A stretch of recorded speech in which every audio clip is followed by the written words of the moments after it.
తెలుగు రాష్ట్రాల్లో ఎండలు దంచుకొడుతున్నాయి. శీతాకాలం పూర్తి కాకుండానే సూర్యుడు సుర్రుమంటున్నాడు. నిన్న ఆదివారం ఎండకు తెలుగు రాష్ట్రాలు మాడినట్టుగానే చెప్పుకోవాలి.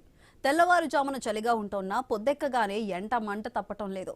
వాస్తవానికి రథసప్తమి నుంచి ఎండలు క్రమేపీ పెరుగుతాయని, శివరాత్రికి శివశివ అని చలి వెళ్లిపోతుందని పెద్దలు చెబుతారు. కొన్నేళ్లుగా వాతావరణంలో మార్పులతో కాలాలు కూడా మారిపోతున్న పరిస్థితి. ఇప్పుడు కూడా అదే కనిపిస్తోంది. ఎండాకాలం రాకుండానే మాడు పగులుతోంది.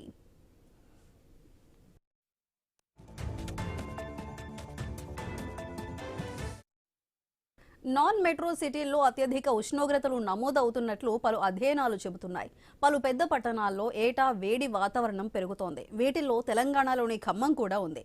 ఖమ్మంలో ఏటా 1.6 నుండి 2 డిగ్రీల ఉష్ణోగ్రతలు పెరుగుతున్నట్టు సర్వే వెల్లడిస్తోంది.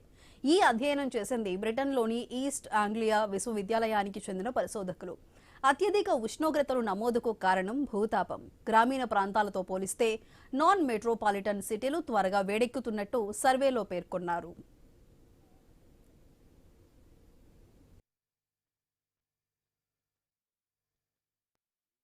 కర్బన ఉద్గారాల వల్ల భూతాపం సగటున 2 డిగ్రీలు పెరిగితే ఎలా ఉంటుందో తెలుసుకునేందుకు 104 పెద్ద పట్టణాల్లో వాతావరణ పరిస్థితిపై సర్వే చేశారు.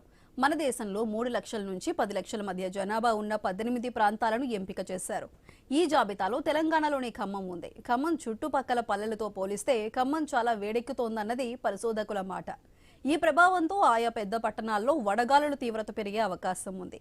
నీటి వనరుల రక్షణకు, వాతావరణంలో సమతుల్యతకు ప్రభుత్వాలు శ్రద్ధ పెట్టాలని సూచిస్తున్నారు.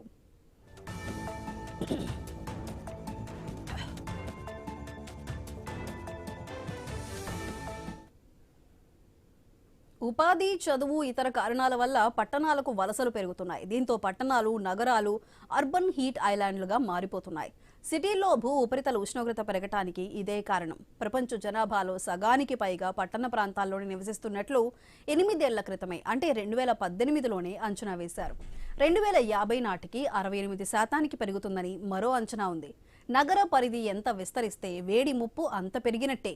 వాతావరణ మార్పులతో ఉష్ణోగ్రతలు విపరీతంగా పెరుగుతాయి. వడగాలులకు ఆస్కారం ఇచ్చినట్టే. ఫలితంగా ప్రజల ఆరోగ్యంతో పాటు ఇతర జీవజాలంపైన ప్రతికూల ప్రభావం తప్పదు.